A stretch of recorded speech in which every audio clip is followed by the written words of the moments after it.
Comment convaincre une fille de sortir avec vous? Alors là, non, non, non et non. Ça ne marche pas comme ça. On n'en est pas à vouloir convaincre une fille de sortir avec soi. Ça ne marche pas comme ça. On ne la convainc pas. Ça ne passe pas par la logique, d'accord? Ça passe par l'émotionnel. Les femmes ne sortent jamais avec le mec avec qui, logiquement, elles devraient sortir. Tu comprends, il est intelligent, il est sympa, il est gentil, je vais sortir avec lui. Jamais, jamais. C'est très rarement, en tout cas, ou quand elles font ça, c'est qu'elles ont vécu des grosses déceptions avec un autre gars juste avant, qu'elles ont le cœur brisé, qu'elles essayent de se convaincre. Puis après, elles diront non, les mecs gentils, ça marche pas pour moi, je sais pas pourquoi. Enfin, tu vois, ce genre de choses. On ne convainc pas une femme. Par contre, on peut rester gentil et lui donner envie de sortir avec soi et l'attirer. Donc on n'est plus au siècle dernier avec les mariages arrangés. Donc ton père te dit il te plaît pas mais tu dois quand même te marier avec lui parce qu'il y a une bonne dot ou je sais pas quoi. Ça marche pas comme ça aujourd'hui, ça marche plus comme ça. Je sais même pas si à l'époque les gens étaient heureux, je pense que certains tombaient bien, d'autres moins bien, mais peu importe. Tout d'abord, la première erreur, ça serait genre sois toi-même. Genre tu es là et tu vas donner envie à une femme de sortir avec toi en étant toi-même. C'est-à-dire, tous les mecs qui me disent je suis moi-même, je veux pas apprendre la séduction parce que je veux rester moi-même, c'est des mecs qui en face d'une fille se dégonflent. C'est des mecs qui en face d'une fille n'assument pas leurs vraies opinions. C'est des mecs qui en face d'une fille essayent de jouer en marchant sur des œufs. Ils sont pas eux-mêmes, d'accord? Ils sont pas eux-mêmes, mais ils veulent pas apprendre la séduction de peur de pas être eux-mêmes. C'est dingue.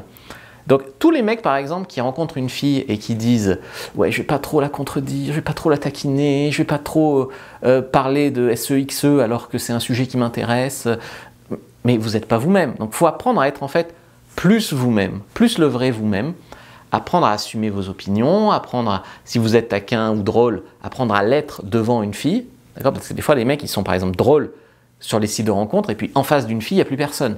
Donc c'est ça. Si tu me disais que c'est ça, être toi-même, je te dirais oui. Mais généralement, ce n'est pas ça que les gens mettent derrière « je veux être moi-même ». Derrière « je veux être moi-même », ils disent « je ne veux pas faire d'efforts et que ça marche ». Voilà, globalement. Ensuite, la deuxième mauvaise idée, c'est « je vais d'abord apprendre à faire sa connaissance ». Parce que les femmes ont souvent un fonctionnement où elles te mettent dans une case. Donc par exemple, si tu es le mec sympa et serviable et qu'il n'y a pas de sexualisation au début, elle va se dire « je ne l'intéresse pas » ou « il est gay » ou voilà. En fait, elle va te mettre dans la case pote. C'est compliqué de sortir de la case pote.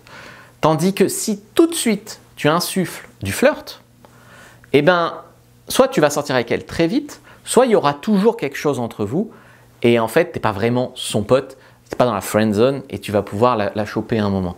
Donc, tous les mecs en fait qui disent « je vais tourner autour du pot, je vais être différent des autres mecs qui la draguent, je vais marquer des points » et ça marche une fois sur 1000 ça. Honnêtement, je vais d'abord faire connaissance, puis après, en fait, toi, tu as déjà décidé que tu la voulais, hein, donc peu importe ce qu'elle va te dire, tu n'as pas besoin de faire connaissance, tu vois. Bien sûr qu'il y aura une phase de confort où on va faire connaissance, mais il ne faut pas que ça soit une excuse pour ne pas oser mettre une petite touche de flirt avec elle, parce que sinon, ça ne marche pas. Tu ne vas pas, à force de faire connaissance, déclencher chez elle « ah, je dois sortir avec ce gars ». C'est la partie flirt, c'est la partie sexualisation qui l'attirera vers toi. Ça ne veut pas dire qu'il ne faut pas de confort, encore une fois. Il faut jongler entre la sexualisation et le confort. Il faut créer du lien, mais pas non plus du lien à en finir dans la friend zone. D'accord ?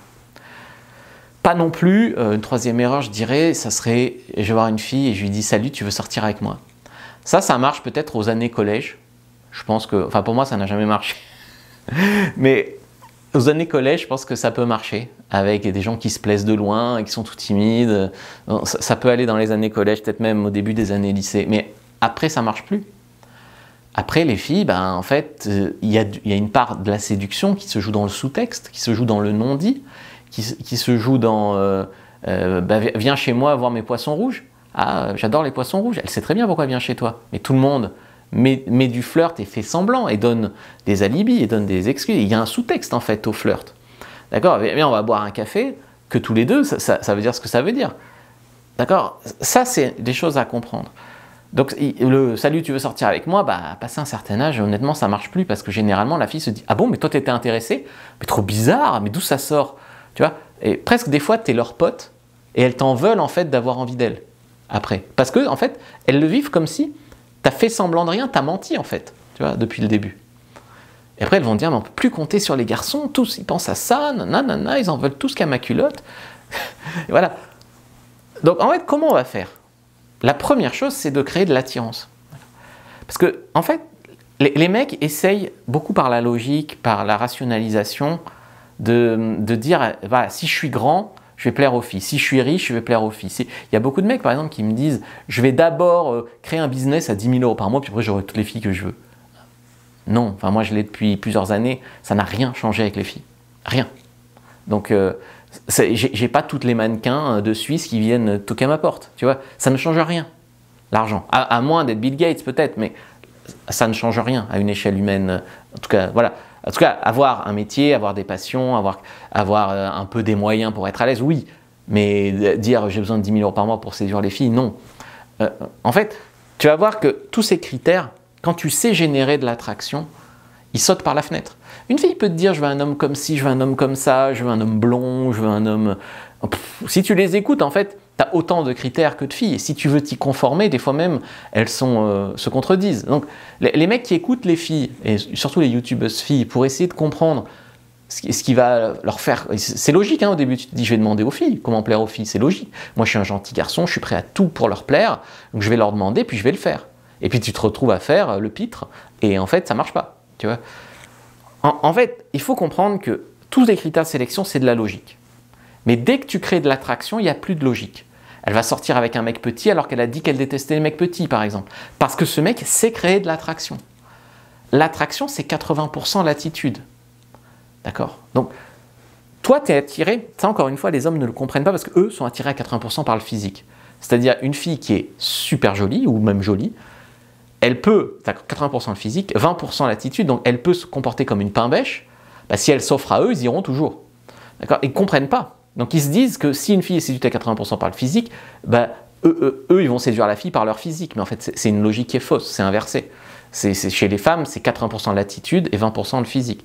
C'est pour ça qu'avec un physique même moyen, tu peux vraiment t'en sortir avec les filles si tu sais créer de l'attraction. D'accord? Si tu savais, mais mettons que tu es un pouvoir magique pour créer de l'attraction chez les filles. Est-ce que tu irais toujours faire le clown en salle de sport 7 fois par semaine? Il y a des mecs, oui, parce qu'ils le font pour eux, puis il y a des mecs qui le font pour les filles. Est-ce que tu te casserais la tête à faire des heures sup au boulot pour avoir 1 000 € de plus? Il y en a oui, il y en a non. Est-ce que voilà, plein de choses. Tu sauras ce que tu fais pour les filles et ce que tu fais vraiment pour toi. Et en fait, ce pouvoir pour créer de l'attirance chez une femme, sans avoir recours à tout ça, il existe. D'accord? Parce que l'attirance, en fait, elle a été étudiée génétiquement. Depuis la nuit des temps, il y a des comportements adaptatifs qui créent de l'attirance. Il y a une partie de verbal, une grande partie de non-verbal. Il y a des comportements, en fait, propices à séduire. D'accord? Ça s'étudie, ça s'apprend. Et ça n'a rien à voir avec... Alors, bien sûr qu'il vaut mieux être musclé et riche, mais ça n'a rien à voir avec ça au fond. D'accord? D'accord.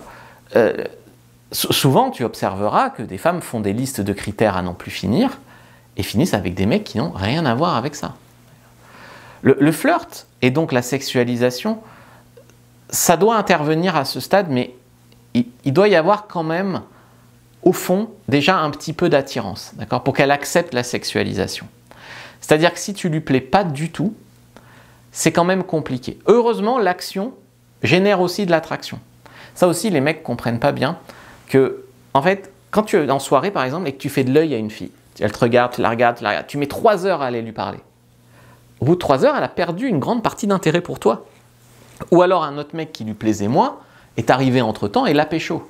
Et toi, tu te dis pourquoi on semblait se plaire. Oui, mais ta non-action a dissipé de l'attirance. Et à l'inverse, un homme qui est capable d'aller voir une inconnue, lui parler, déjà ça contraste avec tous les mecs qui agissent pas ou tous les mecs qui agissent mais ils sifflent les filles, enfin c'est des gros lourds. Un mec qui fait ça proprement, ça contraste. Donc l'action peut déjà créer de l'attirance parce que l'action témoigne que dans ton attitude, dans ton caractère, il y a des gènes de leader, des gènes de gagnant. D'accord, voilà. Ensuite, je pense que une fois que j'ai parlé un peu de créer de l'attraction et de mettre un peu de flirt, il y a aussi toute une partie qui sont les conditions propices. Parce que si on sortait avec toutes les personnes qui nous plaisent un peu et à qui on plaît un peu, on pourrait avoir des milliers de conquêtes dans une vie. Enfin, ça suffit pas. Tu vois, il y a peut-être une femme qui habite au Luxembourg et je lui plais. mais je vais jamais rien faire avec elle. Elle habite au Luxembourg, tu vois. Donc, je veux dire, c'est que arriver à se voir que tous les deux, par exemple, ça peut faire qu'il peut se passer quelque chose hors pression sociale. Mais inversement, on ne se plaît pas tant que ça, mais on est tous les deux seuls célibataires en fin de soirée, et ben on peut s'embrasser. Il y a des fois aussi, la séduction, c'est aussi être au bon moment, au bon endroit. Donc il n'y a pas que l'attirance, la logique, la sexualisation, le confort, il y a aussi de l'action, de la chance, voilà. Donc il faut quand même une phase de confort, quand même, c'est-à-dire la mettre à l'aise, la mettre en confiance, la rassurer. Et puis il y a tout ce qui va être objection. Mettons, moi, bon, j'ai la trentaine, je vais coucher avec une femme de 45 ans, pourquoi pas? Elle peut me trouver mignon, elle peut même se dire c'est une chance pour moi, il est jeune, il est fringant, et voilà. Elle va me dire mais tu me trouves pas trop vieille, et la distance ça te fait pas peur, etc. etc., etc. Moi dans mon cas par exemple, un des axes que j'ai le plus rencontré, c'est non, t'es coach en séduction, je veux pas être une de plus sur une liste, je veux pas être un objet d'expérimentation, un cobaye, je veux pas, voilà. Tu vas avoir des objections, bon après c'est extrême hein, quand c'est le métier qui fait des objections, mais tu peux plaire à la fille, tu peux avoir sexualisé, avoir mis du confort, etc. Elle te sort quand même des objections. Ça aussi, hein, c'est à contourner avant de sortir avec une fille. Donc finalement, l'attirer, créer du confort et de la sexualisation.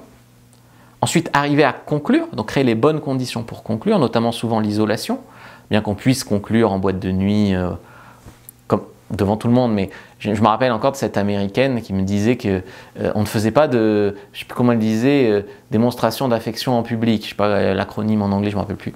Et en fait, elle, je n'ai pu l'embrasser que seule chez moi. En boîte, elle acceptait de se frotter à ma jambe, qu'on se chauffe, etc., mais rien de plus. Voilà. Il y a des parties, mais tu vois, quand je leur dis t'es coach en séduction et que je leur dis mais attends, c'est pas parce que je suis coach en séduction que tu vois, elles ont des fausses croyances là-dessus, je démonte, je réponds à leurs objections. Mais en fait, elle a juste envie que tu répondes. La réponse en soi, des fois, elle s'en fiche. Tu vois, c'est juste comment tu vas répondre. Le fait que tu prennes la peine de répondre, pour que ça lui montre qu'elle compte pour toi, par exemple. Bon, après, une fois que tu as conclu, tu sors pas forcément encore avec la fille. Big up à tous ces mecs qui pensent que parce qu'ils ont embrassé une fille ou qu'ils ont couché avec elle une fois, ils sortent avec elle, ils sont en couple. Non, généralement pas. Généralement, ben, faut déjà assurer au lit, se revoir, et puis la dynamique de couple se met en place petit à petit. Et au bout d'un moment, on a la sacro-sainte conversation. On est quoi? Elle te demande, est-ce que tu vois d'autres personnes? On est quoi? Voilà. Donc, il n'y a pas besoin, en fait, à aucun moment, de convaincre. C'est pas, tu dois sortir avec moi parce que je suis mignon, parce que je suis riche, parce que j'habite à côté de chez toi, parce que... Non, c'est du ressenti. Des fois, le mec, c'est pas leur genre, elle couche avec lui et elle en devient croque. Je me rappelle cette fille qui était médecin à Marseille, je l'avais bien chauffée sur Adopt, et j'arrive chez elle et je sens que, je sais pas trop son style, quoi. Et elle me l'a dit après, parce qu'on est sortis 6 mois ensemble. Elle était médecin, elle était blonde, elle était pas mal. Mais moi, je ne lui plaisais pas. Et comme on s'était bien chauffé sur le chat, puis qu'elle avait sûrement rien d'autre à croquer, on a couché ensemble. Et là, le sexe était super bon. Et du coup, on s'est revus pour ça, puis on a commencé à se voir très souvent, à dormir ensemble, à faire quelque chose. Et en fait, elle s'est retrouvée voilà, quasiment en couple avec moi, alors que je ne lui plaisais pas. Parce que l'ocytocine, parce que j'ai peut-être d'autres qualités que juste pas lui plaire physiquement, enfin, tu vois. Et donc, voilà, ça marche comme ça. C'est à aucun moment, parce qu'elle me disait, je veux un mec qui fait au moins 1m85, qui est au moins ingénieur ou médecin, qui est ci, qui est ça. Ça, c'est des critères rationnels, encore une fois, logiques, à convaincre. Mais celui qui couchait avec elle 3 fois par semaine, c'était pas un médecin d'1m85, tu vois ce que je veux dire. Voilà. Donc, pour moi, la logique et les critères, ils n'ont pas grand-chose à voir là-dedans. Voilà. En tout cas, il y a assez de femmes sur Terre, il y a assez de façons de faire pour s'en ficher, en fait. Et heureusement, parce que s'il y avait que les mecs qui correspondent à tous les critères des femmes qui avaient des copines, on s'en sortirait pas. Voilà. Donc, je vous ai quand même fait une fiche sur comment sexualiser. Premier dans la description de la vidéo, lien en commentaire épinglé sur YouTube, sur TikTok et Insta, vous pouvez vous inscrire à l'infolettre, vous recevrez pas mal de conseils et de ressources gratuites. Voilà, regardez une autre vidéo avant de partir, likez, commentez, partagez.